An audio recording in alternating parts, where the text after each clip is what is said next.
Welcome to Week and Geek, your new comic preview for Wednesday, April 27th. I'm Mike Ortiz. I'm the Chris Brown. So what do you got this week? Well, my top pick for this week is Planet of the Apes #1. I'm picky. Damn dirty apes. Get your stinking paws off me. So I'm really picky about my Planet of the Apes, and I'm not looking forward to Rise of the Planet of the Apes. It just doesn't look like it has anything to do with the original films. It doesn't look like it has any. They're calling the one ape Caesar, but it's not enough for me. I like it to at least have a tie to those films and then to the original novel by Pierre Boulle.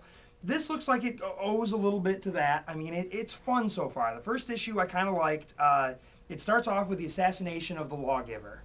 And then things go from there. So if you were a fan of the old TV show, it kind of has that, like apes and man are still living harmoniously at this point. Well, a little shaky, but still it's not, the apes are completely on top and the humans are on the bottom yet. So of all the other Planet of the Apes comics they've tried to do in the past, and I've been a little shaky on them, I'm going to give issue 2 a try because I liked issue 1. All right. Well, my top pick is Action Comics number 900. I'm a sucker for anniversary issues. Action Comics has been great so far with the Lex Luthor story. I'm a little disappointed Superman's returning to the book, but hey, it's his book. 900 issues ago, he was the one that made it a star. 900 issues is amazing. It's the highest numbering of any comic being published, except maybe some weekly book in England or something, or maybe some of the Uncle Scrooge or something. But certainly the mainstream book. 900 is pretty amazing, well above anything else, even the stuff that's right around it. And so it's never wavered either. It didn't stop and do something else where a lot of the Marvel series have stopped. It became Action Comics Weekly for 52 issues. Okay. But yeah, it's been pretty much continuously in print since 1938, and that's a pretty massive achievement. We got a David Finch cover there. The end of the Lex Luthor story and Superman returning to the book supposedly. Looks like there's a lot of that Doomsday stuff too. A lot of super guest stars, so I'm gonna give it a shot. Cool, sounds good. Yeah, I'm excited about that one too. My next one here that I got, FF #2. You're picking a Hickman book? I'm picking a Hickman book. That's crazy, dog. I know. It's just madness, absolute madness. Love it. It's good. It's not a lot of action in this one. Just kind of setting up why is Doom there, what's going on, and what sort of deal did Doom make with Valeria. I guess we're about to find out. Not in this particular issue, but they kind of say something, but I have a feeling there's more to it than that. Good book, though. FF is always awesome. Then we got next up, yet another one of my books that everyone's just, oh, sure, Brown. Yeah, you love it. Walking Dead 84 is out this week. After what just happened to Carl, I was freaking out. Needed to read this next book. And it's the conclusion of, their No Way Out story. And it's good. It's really good, very interesting, and, not as much, you just got kicked in the face with the previous issue. So this one now is just, you get to cope with having been kicked in the face. Now, they don't kick you anymore. No more kicking in the face or anywhere else. Then we've got, I'm just going to lump in the Avengers books together. We've got Avengers 12.1, Secret Avengers 12, and Secret Avengers 12.1. They nailed us with 2 Secret Avengers books this week. I think Avengers has been fun. 2.1 Avengers books this week. Yeah, kind of weird, but I think this stuff's been fun. Obviously they just wrapped up the Avengers story that they were telling last week with the Infinity Gems in the hood, and I thought that was good enough. Now I wonder if they're going to touch any more on this. It looks like Steve Rogers joined the Illuminati in that last issue. Pretty good stuff. Secret Avengers, I think, has been great. I imagine we're probably going to wrap up the last story we got here that we were working on and then move forward with the 12.1 so people can jump on. But that's been a really good book. Brubaker is a fantastic writer. He did not write the 12.1, though. Well, is he leaving that book after 12? Nick Spencer. That's right. Okay, and he's. And then Warren Ellis, I think. Okay. Oh, yeah, Warren Ellis, I don't always love him on superhero books. Next, we've got, American Vampire. That's one of those creator-owned books that we do lots of plugging for. Scott Snyder's a talented writer. I think Raphael Albuquerque's artwork is fantastic. This is the second issue of that new story arc that they just started with the previous one. I think it's been pretty solid. So American Vampire number 14. Looks like good stuff. Haunt.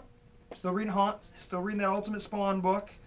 I like it. He's about to fight some big monster that looks like the polar opposite of him. Some big red version of Haunt. We don't know what's going on, but looks pretty cool. It's a fluffy, actiony, spawny kind of book. Kirkman-y. Yeah, a little bit, little Kirkman-y. You know, not quite as good as Walking Dead or Invincible, but not as and then as Super Dinosaur. So that's a step in the right direction. Issue 5 of Osborn is out. We're finally gonna wrap this story up. You know, they're probably just getting him out of that prison and off to do some more evil. So you know, I've liked it so far. I think it's been decent. It's just a little Norman Osborn story. I like Norman Osborn. He's a nasty prick. That's always fun. Then we got Power Man and Iron Fist, 4 of 5. I've been liking this book. I like Iron Fist. You know, the new Power Man is okay. Kind of saying a lot of the same things said last time. Mm-hmm. But I like it. Again, mostly because of Danny Rand. You know, if they gave him more to do in Heroes for Hire, I'd be even happier. But I'll take any Danny Rand I can get. Next, we got Razzle, number 10. I wish this book came out more frequently. I lose track of what's going on sometimes. But I love that God seems to be sort of a handicapped little girl, and Nicholas Tesla is in here doing some shenanigans. You can't lose when you got Tesla. I know. It's like I want this to cross over with Secret Warriors and S.H.I.E.L.D. at some point here. Ruse, number 2. Really liked that first issue. I like Mark Waid. You know, it's kind of that Victorian detective-y kind of thing from CrossGen. So kind of fun stuff. Check out the Ruse. There's a lot of books this week. That's why I'm trying to power through this here and see if I can leave Mike any time left over. Mighty Thor number 1 is out. You know, Thor movie comes out in a couple of weeks. Looking forward to see that on Saturday, and we'll talk more about that next week. We'll give you a little review. But Mighty Thor looks good. It's got Silver Surfer in it. The art is definitely better than it was previously in the Thor book. I wasn't loving that so much. You know, we got looks like Koipel's back doing it. So, yeah, that sounds good to me. Yeah, I like that. Then Tomb of Dracula presents Throne of Blood. Any of this Victor Gischler Dracula vampire stuff, I like. I think he's doing fun stuff. I don't like that Dracula now looks like Cable more so than what he used to look like. Belts, you know, buckles on his outfits and white hair and huge and kind of weird. Then my last book here is Lock and Key. Another creator-owned book that I've been loving. This is the last part of this particular story arc. Dodge is up to no good, and the eldest Locke brother is... Something's going on with him. He's in a bad way. You know, he's been captured by Dodge, the evil spirit that was living in the well. Good stuff. Let's see what happens here. Let's get us closer to that next story arc is going to go back in time with where the house first started and where all these keys came from. So that's my stack. Lots of stuff. I know I powered through that, but some good stuff this week. Good stuff. What do you got? Now, half of your stack is my stack too. I got a lot of stuff here. Yeah. First up is Brightest Day, number 24, the double-sized final issue. You know, I've been following this all along. It's been kind of up and down. I have to say I'm kind of glad it's over. The one big thing is if you were pissed off at the reveal at the end of last issue, you're going to be more pissed off at this issue. Yeah, I'm sure Savage Henry Lee is going to have a coronary, but he already knew it was going to happen because he's been bitching about it on Facebook all week. Henry, don't worry about it. Next up is Amazing Spider-Man. This is continuing the crossover, not really a crossover, but continuing Spider-Man in the FF, but in this book. Again, Dan Slott's been doing a great job. I'm loving Spider-Man in the Fantastic Four. I like the new costume. I like the new costume now, too. Now that they've made it official and they've crossed it over with the Spider-Man book, I'm more okay with it. I liked his comments that he doesn't want to wear it because it looks like Anti-Venom's costume, which was pretty clever. But overall, a good book, a good companion to what's going on in the Fantastic Four, and you know, I always love some Spider-Man. In the similar vein, we've got Venom number 2. This is the Rick Remender Tony Moore book. I was really looking forward to this. It was a great concept. I was a little underwhelmed with the first issue. It was good. All of the ideas behind it were great. Yeah. I just wasn't as thrilled with the specific story it was telling, but it was the first issue. And this issue's got a great knockoff cover of Amazing Spider-Man 300. Next up, I've got X-Men and Uncanny X-Men. X-Men is the Gischler book. It's continuing the Lizard storyline with Chris Bachalo as the artist. Another crossover with Spider-Man. He's everywhere these days. He's the new Wolverine. He might as well be on the X-Men team. Why not? It's the only team he's not part of. This has been a great book so far. This is a very different storyline this time. It's moved to the sewers of New York rather than vampires, but it's a very different tone for an X-Men book. It's telling a different kind of story. Uncanny X-Men, I picked up the .1 issue entirely because of Carlos Pacheco's art. Story was pretty good. Okay. Then I started hearing, I skipped the next issue that came out, started hearing a little bit of buzz about it, so I gave it a shot. It's actually pretty good. It's picking up a lot of plot threads from Astonishing X-Men. Oh, all right. So if you liked Whedon's run on Astonishing X-Men, And I did. It also incorporates some of McKelvey's stuff from the Sword miniseries, which didn't go anywhere a while back. So it's actually kind of a fresh voice on the book. It's actually pretty solid. It's worth taking a look at. Add that to my stack. Next up is Morning Glories. We've sung its praises several times. Yes. Looks like more shenanigans at this crazy school. I'm not even sure what's going on anymore. I don't know if there's a big story. But each issue's good. But it's it's a weird soap opera Yeah. teen boarding school with crazy people. I don't know, but it's good stuff. Check it out. Agreed. Incredible Hulks. Is this time for you to get on the fence We're again? doing this dance again. This time it's back to some more traditional superheroing.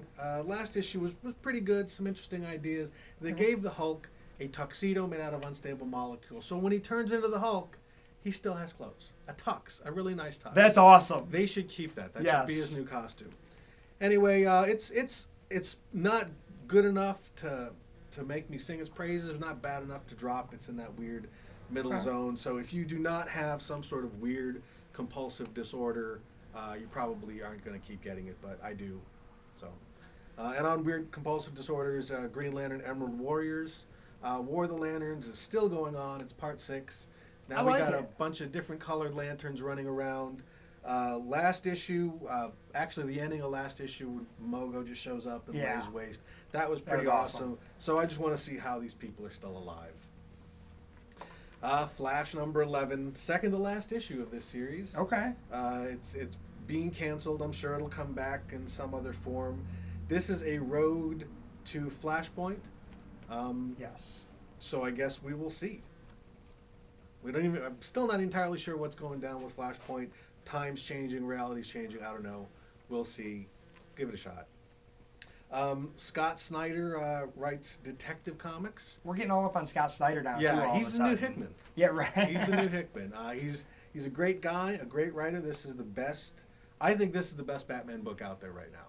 It's better than Grant Morrison's book. It's better than The Dark Knight. He's got a real handle on the character of Dick Grayson. And this is the style of Batman story that I think I like the most. It's not superhero-y.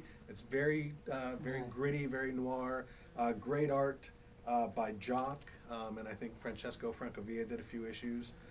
But if you like that style of Batman, if you want your Batman to be a Dark Knight detective, then give Detective a shot.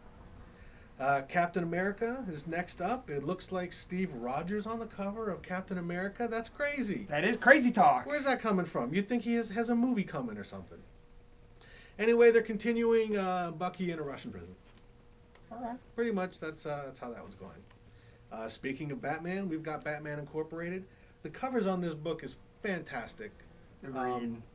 But yeah, it's a great book. It's a fun book. Not as good as Detective because as much as I love fun, sexy Batman, I think I prefer Detective Batman. And that is all of my stuff. So that we powered through that, but I believe that is your Week in Geek.